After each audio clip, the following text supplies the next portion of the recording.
정보경찰의 언론 통제 시도는 YTN에만 국한되지 않았습니다. KBS, MBC, SBS 등 지상파를 비롯해 국가기관 통신사인 연합뉴스와 지역 인터넷 매체까지 그야말로 전방위적인 불법 사찰을 벌여 약점을 캐낸 것으로 드러났습니다.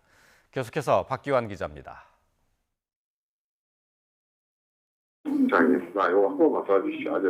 좀 아예 그냥 다른 걸로 대처를 좀 해주든지 아니면 한다면은 말만 바꿔보면 되니까 한 번만 더 녹음 좀 한 번만 더 해주시오. 아이고 그렇긴 한데 뭐 그래서 조직이란 게 있긴 한데. 박근혜 정부 정보경찰의 방송 사찰 활동이 가장 두드러진 건 지난 2014년 세월호 참사 직후입니다.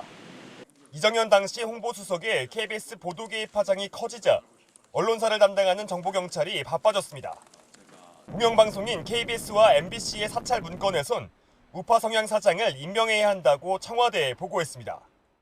MBC가 누구보다 먼저 그 보도량을 더욱 더 축소시키고 드라마 예능을 이제 먼저 시작을 했다라는 것들은 뭐 권력자들의 어떤 부탁 이런 것들이 있지 않았을까라고 그 당시에도 저희가 의심하고 있었고, 이 같은 정보경찰의 언론 사찰 활동은 주요 언론사들의 약점을 캐는 데 특히 집중됐습니다.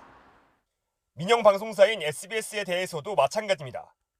2014년 소치 동계올림픽 등 광고 수익 악화로 경영에 어려움을 겪고 있다는 걸 약점으로 보고했습니다.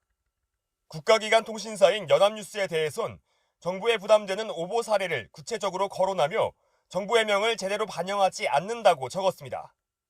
350억 원에 달하는 부처별 구독료를 조정하는 방안을 제시하며 압박해야 한다고 주문했습니다.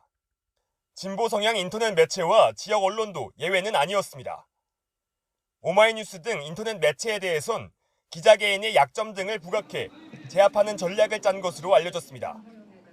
호남 지역 등 지역 언론사에 대한 동향 파악도 정책 정보란 이름으로 수시로 이뤄졌습니다.